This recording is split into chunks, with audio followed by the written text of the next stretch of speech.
Plants vs. Zombies 2 is in a rough state right now, mostly due to the fact that they've patched in more advertisements, which I believe is just disgusting. And it's so sad to see that the Chinese version of the game is getting so many new updates while our version is just left in the dust. So that's where the fans come in. A couple of years ago, you may have remembered that I created a video spotlighting 3 really good mods for Plants vs. Zombies 2. I was going to include all 3 of them again in this video, seeing how they've updated. However, Requiem is no longer being supported. Not because of anything bad, mostly because it just ended. And that's fine. So that means we only got 2 for this video. But the 2 that are here are really good. This is going to be a shorter video, but I promise you, it's going to be worth it. First up is Reflourished. And you can just tell that there was a lot of love put into these updates. First up is Collisionist Carnival, which is based off of the timed events, based off of the Plants vs. Zombies 2 Carnival events. You can see lots of new zombies and plants, mostly based off of stuff from the event, but there are some original plants, like Potato Chip, which acts like a free potato mine, but is a lot weaker. Honestly, not the worst idea I've ever heard. Another great thing that was added was Caramel Pult. Caramel Pult was actually originally in Plants vs. Zombies 3. Yes, the infamous game that refuses to come out. But it was there, and it's been given a new life in Plants vs. Zombies 2 Reflourished. The main gimmick of this one are the tarot cards. The tarot cards can give buffs or nerfs to the zombies depending on what gets flipped over. Catch is, you won't know what the card is until you flip it over. And you flip it over by placing a plant on it. This is by far one of the most creative things I've seen in a while. I also really just love the design of this world. You can just tell that there was a lot of effort put into it. I mean, just look at it. Now, that's not to say that Plants vs. Zombies 2 Reflourished has only one new trick.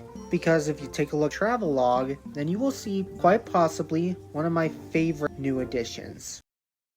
Assault Airspace. Based off of Pvz2 China's Sky City, Assault Airspace is basically a really fun take on that world. The already existing Sky City was already one of the most interesting worlds in the entire series, but this is by far a more fun take. Basically adding new zombies and retweaking some of the Chinese plants. Although I'm not a big fan of the renames of some of these plants, like P15 Peagle Pod. What does that even mean? That sounds like a word vomit soup. But honestly, if you can get past that, then these plants and zombies are really fun to mess around with. Assault Airspace isn't the only world added in this travelogue, but I have to mention it because Sky City was one of my favorite Chinese worlds, so seeing it represented in such a nice and unique way is by far something that just makes me happy.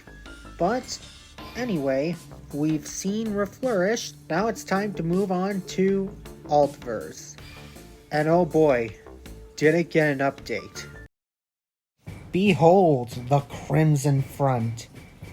The Crimson Front is a wholly unique world, not based off of anything to be honest, and set during what I think is World War I. Honestly, a unique setting, though I honestly get why the main game never touched this.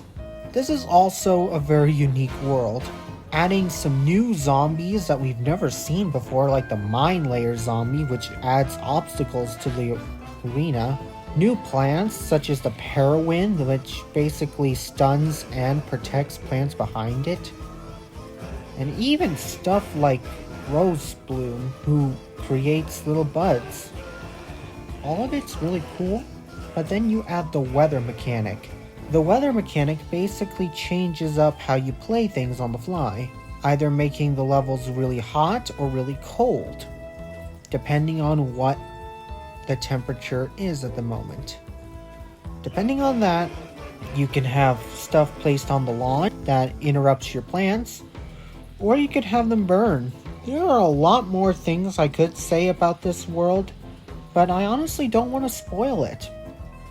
I want to just leave it up to you to see it. This video was just made to get some much needed love given to these developers, because they deserve all the praise they get. Because remember, they don't get paid for making these mods, so your enjoyment is payment. I'm not going to link them mods in the description, but I will link their channels so that you can go download them yourself. Shoutouts to the people who I had their footage taken from, and finally, shoutouts to you for getting me to 80 subscribers. This year has been really rough on me so far, so thank you very much for sticking around. I really appreciate it. Anyway, I've been the Gamer Nerd, and see you next time.